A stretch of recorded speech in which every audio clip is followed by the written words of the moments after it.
నా పేరు ప్రమీల రాణి అండి. మాది రాజమండ్రి.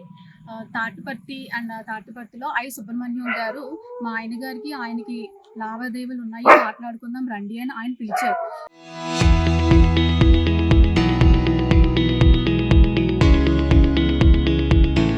పిలిచినప్పుడు సెటిల్మెంట్ జరుగుతూ మాట్లాడుతూ స్టార్టింగ్లో మేము వీడియో తీసాం. వీడియో మనకి ప్రూఫ్గా ఉంటుంది కదా అని చెప్పేసి మేము వీడియో తీసుకోవడం జరుగుతుంది. సో వీడియో ఎందుకు తీస్తున్నారు అని చెప్పేసి ఈ సుబ్రహ్మణ్యం గారు అన్న ఆయన అండ్ గోవింద్ గారు అండ్ సత్యనారాయణ వీళ్ళిద్దరిని ఇంకా నలుగురిని సుబ్రహ్మణ్యం గారు తీసుకొచ్చినప్పుడు వీడియో తీస్తుండగా ఎందుకు తీస్తున్నావే నువ్వు వీడియో, నువ్వెంత నీ బతికెంత అని చెప్పేసి నన్ను అనరాని మాటలని చెప్పేసి నువ్వు పొల తక్కువ దాన్ని అని చెప్పేసి నన్ను అనడం జరిగింది. అలా నేను వీడియో తీస్తూ ఉన్న స్టిల్ ఇంకా వీడియో ఎందుకు తీస్తున్నావు నువ్వు అని చెప్పేసి నన్ను కింద పాడేసి బట్టలు చింపేసి చాలా దారుణంగా పిడుగుద్దులు గుద్దేసి ఇదిగోండి గాయాలు.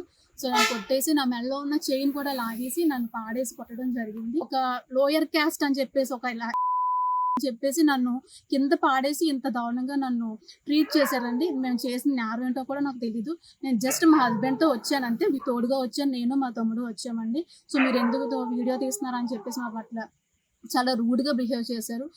వాళ్ళ నలుగురిని సుబ్రహ్మణ్యం గారు సుబ్రహ్మణ్యం అన్న అతను తీసుకొచ్చారండి. మేము అక్కడ ఉండగానే నలుగురు, నాకు గోవిందు, సత్యనారాయణ ఇంకా 4-5 తీసుకొచ్చారండి. కనీసం నన్ను కొడుతున్నప్పుడు ఎవ్వరూ కూడా కనీసం ముందుకు వచ్చి ఎందుకు కొడుతున్నారు అని కూడా ఎవ్వరు ఒక్కరు కూడా కనీసం ఆపలేదండి. మీరు వీడియో కూడా ఉంటుంది, వీడియో కూడా మేము సబ్మిట్ చేసాము, దాంట్లో కూడా చూడండి. సో దీని పట్ల మాకు ఎంతైనా దీంట్లో మేము చేసింది ఏమీ లేదు. సుబ్రహ్మణ్యం గారు అన్న ఆయన పిలిచారు మమ్మల్ని, లావాదేవీలు మాట్లాడుకుందాం రండి అని చెప్పేసి ఆయన పిలిస్తేనే మేము ఇక్కడికి రావడం జరిగింది. ఇలాంటి విషయాల్లో బయటకు రావడం అనేది ఒక అమ్మాయికి ఎలా ఉంటుంది అన్నది మీకు చెప్పవసరం లేదు. ఎక్కడో నా చెస్ట్ మీద చెప్పకూడదండి, ఇలాంటి మాటలు కూడా నేను చెప్పకూడదు.